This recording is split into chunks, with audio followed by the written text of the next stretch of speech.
Hello students, welcome back to my channel GPAT preparation. So students, आज हम general pharmacology 1 का 4th part लेके आए हैं। इससे पहले 3 पार्ट्स हम प्लेलिस्ट में डाल चुके हैं, उसे आप जाके प्लेलिस्ट में चेक कर सकते हैं। आज की इस वीडियो में हम डिटेल में बात करेंगे फार्माकोकाइनेटिक्स के बारे में, उसके चारों parts absorption, distribution, metabolism and excretion को हम फुल डिटेल में पढ़ेंगे। एंड स्टूडेंट्स, अगर आप इस चैनल पे नए हैं तो प्लीज़ चैनल को सब्सक्राइब कर लीजिए, बिकॉज इस चैनल पे आपको जीपेट के लिए video lecture and MCQs videos मिलेंगी हर सब्जेक्ट की chapter wise. So please hit the subscribe button and like and share the video. तो चलिए शुरू करते हैं।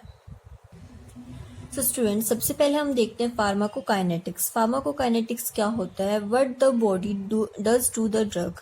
जब भी हम किसी ड्रग को इनटेक करते हैं, हमारी बॉडी में लेते हैं किसी भी रूट से, चाहे वो एंट्रल हो या पेरेंट्रल हो, तो उसके बाद हमारी बॉडी उस ड्रग के साथ क्या करती है, ये हम पढ़ते हैं फार्माकोकाइनेटिक्स में। इसमें हम 4 वर्ड्स देखते हैं, ADME। ए से हमारा होता है एब्जॉर्प्शन, AB एब्जॉर्प्शन, D से होता है हमारा डिस्ट्रीब्यूशन, M से होता है मेटाबॉलिज्म एंड E से होता है एक्सक्रीशन।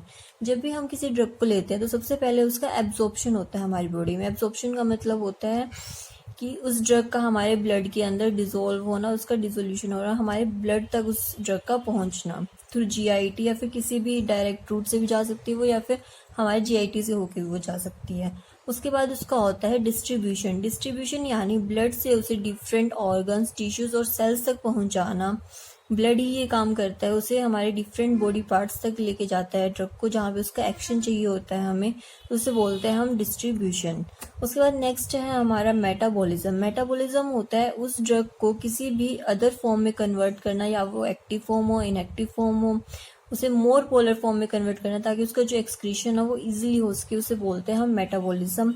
एंड जो हमारा लास्ट है वो है एक्सक्रीशन। एक्सक्रीशन यानी हमारा उस ड्रग का बॉडी से बाहर निकलना, एक्सक्रीट आउट होना। वो या तो यूरिन से हो सकता है, स्टूल से हो सकता है, या फिर अदर पैसेज। उसे हम अच्छे से पढ़ेंगे तो हम इन चारों वर्ड्स को एक एक करके अच्छे से इस पूरी वीडियो में डिस्कस करेंगे। हम आपको बताएंगे ये क्या होते हैं, तो इस वीडियो को प्लीज़ पूरा देखना।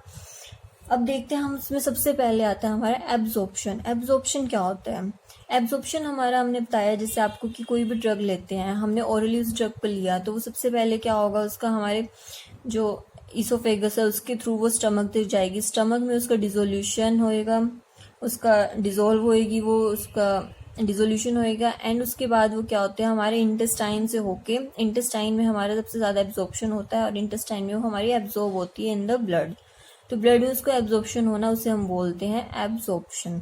The passage of drug from its site of administration. Site of administration मतलब जहाँ से हमने उसे लिया, वो कोई भी रूट हो सकता है, ओरल रूट हो सकता है, रेक्टल रूट हो सकता है, कोई भी route, to its entry into blood stream is called drug absorption. Administration से उसका ब्लड तक एंट्री होना, उसे हम बोलते हैं ड्रग एब्जॉर्प्शन। तो एक डायग्राम की हेल्प से हमने इसको समझाने की कोशिश की है।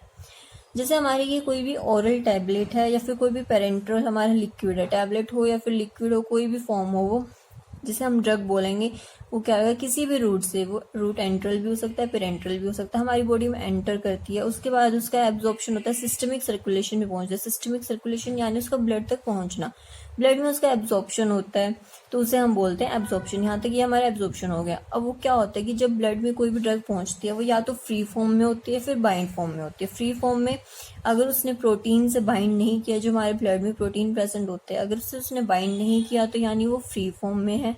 बट अगर वो प्रोटीन के साथ बाइंड हो जाती है तो वो हमारी बाइंड फॉर्म में हो जाती है। तो बाइंड फॉर्म में जब भी हमें उसका एक्शन चाहिए होता है ड्रग का, तो वो फ्री फॉर्म में होनी चाहिए हमारी ड्रग।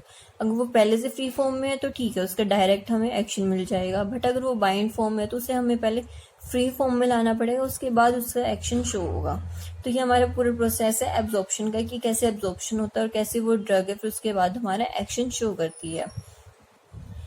अब इसके बाद हम देखते हैं नेक्स्ट हमारा जो टॉपिक है, factors affecting absorption of drugs. कौन कौन से फैक्टर्स हैं जो हमारे एब्जॉर्प्शन को अफेक्ट करती हैं, कि कौन सी ड्रग है हमारी ज़्यादा एब्जॉर्ब होगी ब्लड में और कौन सी है जो हमारी कम एब्जॉर्ब होगी। वो काफ़ी सारे फैक्टर्स पे डिपेंड करता है। फ्रेंड्स देखो, अगर हमारी कोई भी ड्रग है तो अगर वो ज़्यादा एब्जॉर्ब होगी तो मतलब उसका एक्शन भी हमें ज़्यादा मिलेगा, और अगर वो कम एब्जॉर्ब हो रही है तो उसका एक्शन भी कम मिलेगा। तो इसलिए हमें जो भी टैबलेट या फिर जो भी हम डोसेज फॉर्म बनाते हैं, हमें ध्यान रखना पड़ता है कि उसका जो एब्जॉर्प्शन है वो ज़्यादा से ज़्यादा होना चाहिए, उसकी जो बायो अवेलेबिलिटी है वो ज़्यादा से ज़्यादा होनी चाहिए। तो अब हम एक एक करके देखते हैं कि कौन से फैक्टर्स पे डिपेंड करता है। सबसे पहले है डिसइंटीग्रेशन और डिसोल्यूशन। डिसइंटीग्रेशन और डिसोल्यूशन क्या होता है, हमारी जब भी कोई टैबलेट होती है या फिर कोई भी फॉर्म होती है, सॉलिड फॉर्म होती है, उसे हम क्या करते हैं, पहले वो छोटे छोटे पार्ट्स में टूटती है, डिवाइड होती है। और ये हमारी प्रोसेस कहाँ पे होती है, ये देखो, यहाँ से हमने ड्रग ली तो इस स्टमक में जाके यहाँ पे ये ड्रग है हमारी छोटे छोटे पार्ट्स में टूट गई, तो इसे बोलते हैं हम डिसइंटीग्रेशन। डिसइंटीग्रेशन होगा और फिर जो इसमें प्रेजेंट फ्लूइड है हमारा स्टमक में, उसके साथ ये डिजोल्व होएगी, घुलेगी, तो उसे बोलते हैं हम डिसोल्यूशन।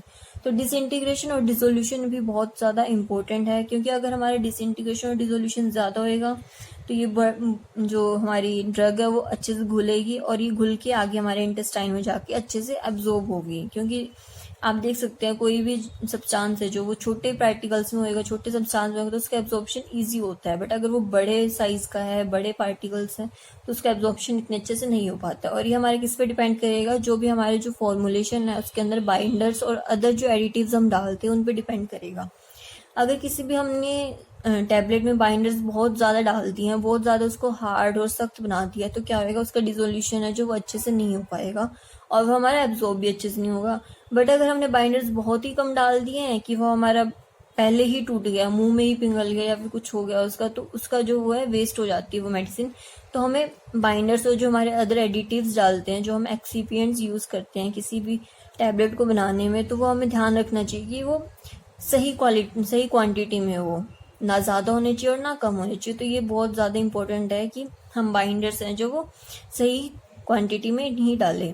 उसके बाद हमारा सेकंड है पार्टिकल साइज। पार्टिकल साइज जैसे हमने देखा, स्मॉल पार्टिकल है तो इन जो एब्जॉर्प्शन है हमारा ज़्यादा होगा, क्योंकि वो अच्छे से डिजोल्व हो सकते हैं। तो इसलिए हमारे जो स्मॉल पार्टिकल्स होते हैं उनका जो एब्जॉर्प्शन है वो ज़्यादा होता है। उसके बाद हम देखते हैं थर्ड पॉइंट हमारा लिपिड सोल्युबिलिटी। लिपिड सोल्युबिलिटी एक बहुत ही इम्पोर्टेंट है, क्योंकि हमें पता है कि जो हमारी मेम्ब्रेन होती है, सेल मेम्ब्रेन होती है, वो बायलिपिड लेयर से बनी होती है। तो क्या होता है कि जब हम कोई भी लिपिड सोल्यूबल ड्रग लेते हैं तो इजीली है जो हमारे सेल मेम्ब्रेन से पास हो जाती है, क्रॉस हो जाती है और हमारा एक्शन शो करती है। बट अगर कोई भी वाटर सोल्यूबल ड्रग है तो क्या होगा, उसे पोर्स चाहिए, पोर्स की हेल्प से वो अपना जो है वो ट्रांसफर होती है outside to inside the cell. तो अगर कोई भी हमारी लिपिड सोल्यूबल ड्रग है तो वो इजीली हमारे जो ब्लड में है वो एब्जॉर्ब हो जाएगी, ब्लड सेल्स को वो इजीली क्रॉस कर सकती है, उनकी सेल मेम्ब्रेन को इजीली क्रॉस कर सकती है। बट अगर वाटर सोल्यूबल ड्रग है तो हमारे, क्योंकि ब्लड है वो लिपिड होता है, तो इसलिए उसके अंदर अच्छे से डिजोल्व भी नहीं हो पाएगी और अच्छे से सोल्यूबल नहीं हो पाएगी। तो ये हमारा बहुत ज़्यादा इम्पोर्टेंट है कि जो ड्रग है वो लिपिड सोल्यूबल होनी चाहिए मोस्टली। उसके बाद हमारा फोर्थ पॉइंट आता है पीएच, कि पीएच अगर हमारी कोई भी एसिडिक ड्रग है और हमारा जो स्टमक होता है, स्टमक का जो पीएच होता है वो भी एसिडिक होता है, तो जो एसिडिक ड्रग है वो हमारी मोस्टली स्टमक में ही डिजोल्व और एब्जॉर्ब हो जाती है। बट अगर कोई भी बेसिक और एल्कलाइन ड्रग है तो वो हमारे इंटेस्टाइन तक जाएगी और इंटेस्टाइन में जाके ही हमारे वो एब्जॉर्ब होगी। और जो हमारी मेनली ड्रग्स होती है वो बेसिक होती है, तो इसलिए जितनी भी ड्रग्स है उनका सबसे ज़्यादा जो हमारा एब्जॉर्प्शन होता है वो इंटेस्टाइन में होता है। तो इंटेस्टाइन हमारा मेजर ऑर्गन है जिसके अंदर हमारा एब्जॉर्प्शन है वो टेक्स प्लेस करता है। उसके बाद हमारा हमारा नेक्स्ट पॉइंट है कंसंट्रेशन ऑफ ड्रग, कि ड्रग की कंसंट्रेशन पे भी डिपेंड करती है हमारी एब्जॉर्प्शन। अब आप देख सकते हो कि अगर हमारे पास कोई भी, जैसे हम ले लिया शुगर का एग्जांपल ले लिया, अगर हम उसे 1 गिलास पानी में शुगर को घोलते हैं, 50 ग्राम को घोलते हैं, हमारे पास 50 ग्राम शुगर है, उसको घोलेंगे तो 50 ग्राम घुल जाएगी। बट अगर हमारे पास 100 ग्राम है और उसको हम घोल रहे हैं तो 100 ग्राम घुलेगी। तो इसकी कंसनट्रेशन, अगर हमारी उसकी कंसनट्रेशन ज़्यादा है तो एब्जॉर्प्शन भी ज़्यादा होएगा, वो ज़्यादा घुलेगी। अगर ज़्यादा ड्रग है तो ज़्यादा घुलेगी, अगर कम है तो कम घुलेगी। तो ये भी हमारा इंपॉर्टेंट है कि जो कंसनट्रेशन है ड्रग की वो भी हमारी ज़्यादा होनी चाहिए। कंसंट्रेशन ऑफ ड्रग है हमारी वो ज़्यादा होनी चाहिए ताकि वो ज़्यादा घुले और उसका जो वेस्ट है वो कम हो। उसके बाद हमारा नेक्स्ट है सरफेस एरिया। तो सरफेस एरिया हमारे लिए बहुत इंपॉर्टेंट, क्योंकि जब भी हम पार्टिकल्स का जो साइज है उसको कम कर देते हैं तो उसका सरफेस एरिया जो इंक्रीज हो जाता है। अगर पार्टिकल साइज कम करेंगे तो सरफेस एरिया इंक्रीज होएगा। पार्टिकल साइज कम करने से हमारा एब्जॉर्प्शन ज्यादा होता है, तो सरफेस एरिया बढ़ने से भी हमारा एब्जॉर्प्शन है जो वो ज्यादा होएगा। और सबसे ज्यादा हमारा जो सरफेस एरिया होता है वो इंटेस्टाइन का होता है, क्योंकि इसके अंदर माइक्रोविलाई प्रेजेंट होते हैं, जिनकी वजह से, और इसका स्ट्रक्चर भी कुछ ऐसा होता है रोटेशन वाला, तो इसकी वजह से जो इसका सरफेस एरिया होता है वो इंटेस्टाइन का ज्यादा होता है। और इसलिए भी एक ये भी हमारा इंपॉर्टेंट पॉइंट है कि जिसकी वजह से हम कहते हैं कि इंटेस्टाइन में एब्जॉर्प्शन सबसे ज्यादा होता है। मेजर साइट है एब्जॉर्प्शन की इंटेस्टाइन। उसके बाद हमारा नेक्स्ट है gastric emptying time. Gastric emptying time भी हमारे लिए बहुत ज़्यादा इंपॉर्टेंट है। गैस्ट्रिक एम्प्टिंग टाइम हमारा क्या होता है कि खाना खाने के कितनी देर बाद जो हमारा स्टमक है उसमें से जो सारा फूड है वो पास हो जाता है, वो जो हमारा स्टमक है वो खाली हो जाता है। एम्प्टी मतलब खाली हो जाता है फूड से खाली हो जाता है, और जो हमारा फूड है वहां से निकल जाता है कितने टाइम के बाद। तो गैस्ट्रिक एम्प्टिंग टाइम अगर हमारा जितना कम होएगा तो हमारी जो ड्रग है उसको डिजोल्व होने में और उसको आगे जाने में उतना ही टाइम मिलेगा। क्योंकि अगर यहाँ पे हमारा खाना पड़ा हुआ है बहुत देर तक और हमने दवाई ले ली उसके बाद एकदम से, तो क्या होएगा, उसे इतनी ज्यादा एसिड या फिर जो सॉल्यूशन डिसोल्यूशन के लिए इतना ज्यादा सॉल्वेंट नहीं मिल पाएगा जितना उसे तब मिलता है जब वो स्टमक खाली होती है, क्योंकि उसको फूड को भी डिसइंटीग्रेट करना स्टमक को और साथ में मेडिसिन को, तो इतने अच्छे से डिसइंटीग्रेट नहीं हो पाती है। तो इसलिए कहा जाता है कि खाने के 1 घंटे बाद दवाई लेनी चाहिए, क्योंकि इतने हमारा जो है गैस्ट्रिक एम्प्टिंग जो हमारा स्टमक है वो कुछ हद तक खाली हो जाता है और जो हमारी ड्रग है वो अच्छे से डिजोल्व हो सकती है, और अगर डिजोल्व अच्छे से होगी तो उसका एब्जॉर्प्शन अच्छे से होगा। तो इसलिए गैस्ट्रिक एम्प्टिंग टाइम भी हमारा जो है वो कम होना चाहिए, बट बिल्कुल भी कम नहीं होना चाहिए कि एकदम से गया और एकदम से निकल गया, ऐसा भी नहीं होना चाहिए हमारा, वो मतलब ठीक ठाक होना चाहिए। उसके बाद हमारा नेक्स्ट पॉइंट है presence of food. Presence of food वही हमने जो गैस्ट्रिक एम्प्टी टाइम में देखा कि अगर हमारे प्रेजेंस ऑफ फूड स्टमक में फूड पहले से प्रेजेंट है तो हमारा जो ड्रग है वो अच्छे से डिजोल्व और डिसइंटीग्रेट नहीं हो पाएगा, अगर वो खाली है तो अच्छे से हो जाएगा वो। उसके बाद हमारा नेक्स्ट है first pass metabolism. First pass metabolism भी हमारा एक बहुत ही इंपॉर्टेंट पॉइंट है। फर्स्ट पास मेटाबॉलिज्म समझिए पहले होता क्या है। जब हमारी कोई भी ड्रग जीआईटी से ओरल रूट से आती है तो उसे हम जीआईटी से उसे पास होना पड़ता है, स्टमक में जाना पड़ता है, और जब वो स्टमक में जाती है तो उसके बाद क्या होता है कि वो डायरेक्ट हमारी लीवर तक पहुंचती है। यहाँ पे हमारा लीवर प्रेजेंट होता है, लीवर में उसका क्या होता है, मेटाबॉलिज्म हो जाता है ड्रग का। अगर ड्रग का मेटाबॉलिज्म होएगा तो उसके जो ड्रग की कंसेंट्रेशन है वो कम हो जाएगी, तो इस वजह से क्या होती है कि जो इसकी ड्रग की बायोअवेलेबिलिटी होती है वो कम हो जाती है, वो कम एब्जॉर्प्शन के लिए बहुत कम अवेलेबल होती है हमारी जो ड्रग होती है।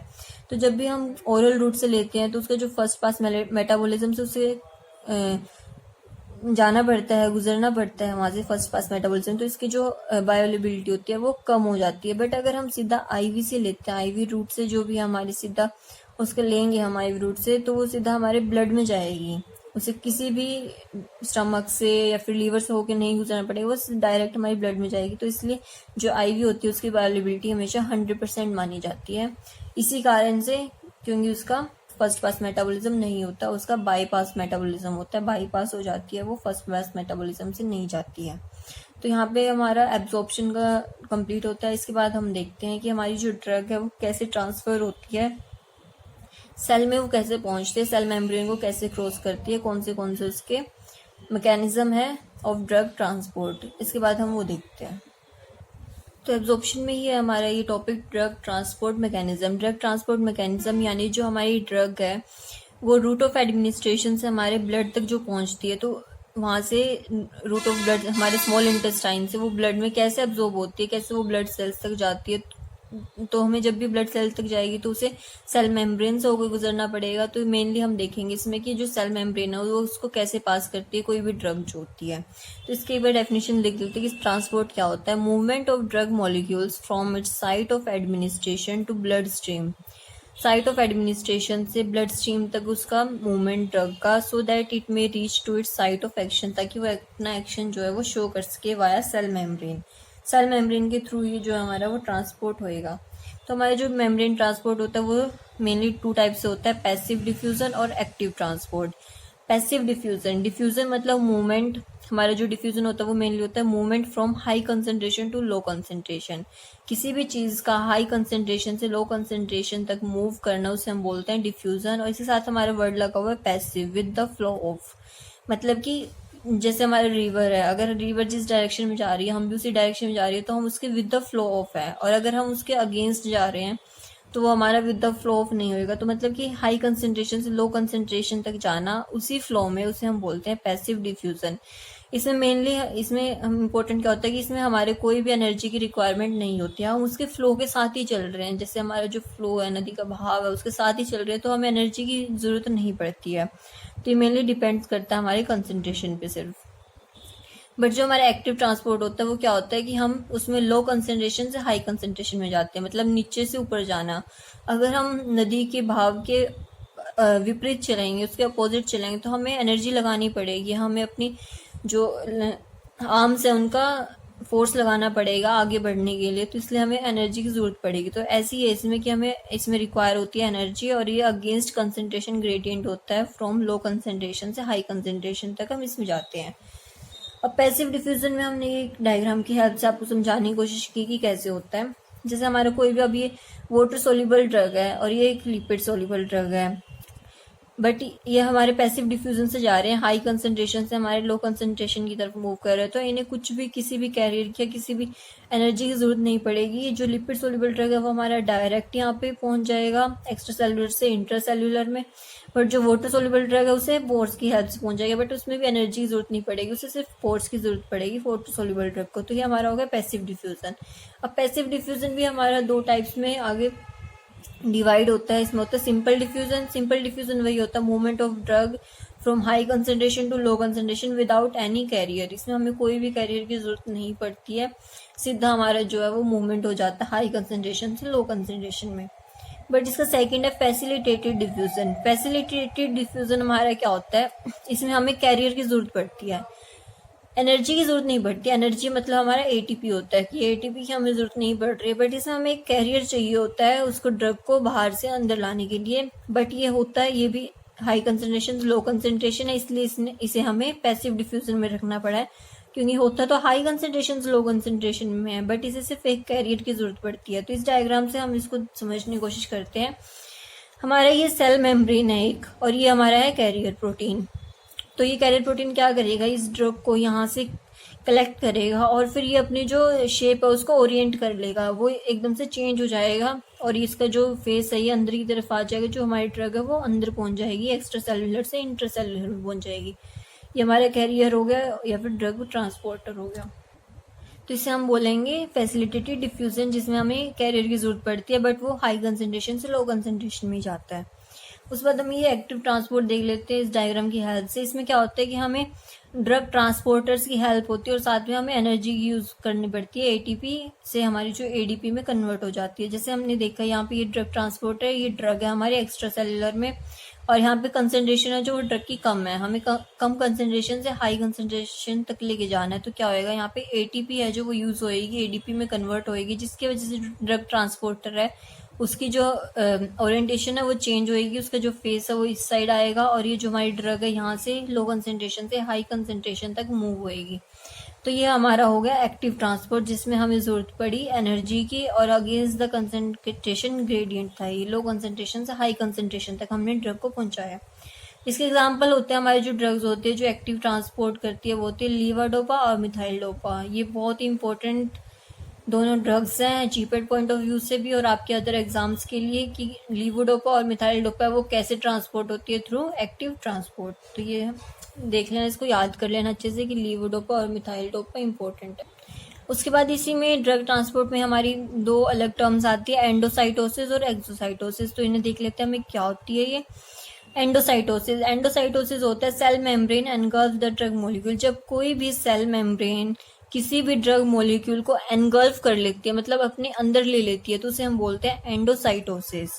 बट एक्सोसाइटोसिस क्या होता है, एक्सो का हमेशा मतलब होता है बाहर निकलना, किसी भी चीज का बाहर निकलना होता है एक्सो।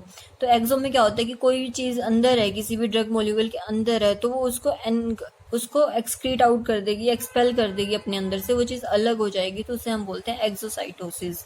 तो सेल मेम्ब्रेन एक्सपेल्ड और एक्सक्रीट द ड्रग मॉलिक्यूल, ये हमारा एक्सोसाइटोसिस होता है। एंडोसाइटोसिस में हमारे दो वर्ड्स होते हैं, पिनोसाइटोसिस और फैगोसाइटोसिस। अगर किसी भी ड्रग ने, किसी भी सेल ने जो है वो लिक्विड को एनगल्फ किया है, लिक्विड को अपने अंदर लिया, तो उसे हम बोलेंगे उस प्रोसेस को पिनोसाइटोसिस। पिनो मतलब पीना यानी लिक्विड। बट अगर किसी ने सॉलिड, किसी भी सॉलिड ड्रग को उसने एनगल्फ किया है, सॉलिड फॉर्म में ड्रग को एनगल्फ किया है, तो उसे हम बोलेंगे फैगोसाइटोसिस यानी सॉलिड। फैगो का मतलब सॉलिड, पिनो का मतलब लिक्विड। तो ये हमारे एंडोसाइटोसिस के ये दो टॉपिक थे। यहाँ पे हमारा जो ये टॉपिक है खत्म होता है एब्जॉर्प्शन का। हमने इसमें एब्जॉर्प्शन पढ़ा और ड्रग ट्रांसपोर्ट मैकेनिज्म पढ़ा। तो नेक्स्ट वीडियो में हम देखेंगे हमारे जो अगले 3 पार्ट्स हैं, डिस्ट्रीब्यूशन, मेटाबॉलिज्म एंड एक्सक्रीशन। उसके बाद हमारा जो ये यूनिट है वो खत्म हो जाएगा, जनरल फार्माकोलॉजी 1। उसके बाद हम जनरल फार्माकोलॉजी 2 स्टार्ट करेंगे, और उसके बाद हम इन दोनों चैप्टर के एमसीक्यूज एक साथ करेंगे, क्योंकि ये दोनों चैप्टर आपस में रिलेट है। तो इसके जो एमसीक्यूज है वो बाद में करने में ही अच्छा होगा, ताकि आप उसको अच्छे से समझ सकें और कर सकें। तो ठीक है स्टूडेंट्स, नेक्स्ट वीडियो में मिलते हैं हम, और इसमें हम नेक्स्ट वीडियो में फार्माकाइनेटिक्स को कंप्लीट कर लेंगे। आई होप आपको ये वीडियो अच्छी लगी होगी। अगर आपको ये वीडियो अच्छी लगी तो प्लीज़ कमेंट बॉक्स में कमेंट करना, और अगर आपको कोई कमी लगी हो तो प्लीज़ वो भी बताना। So thank you guys.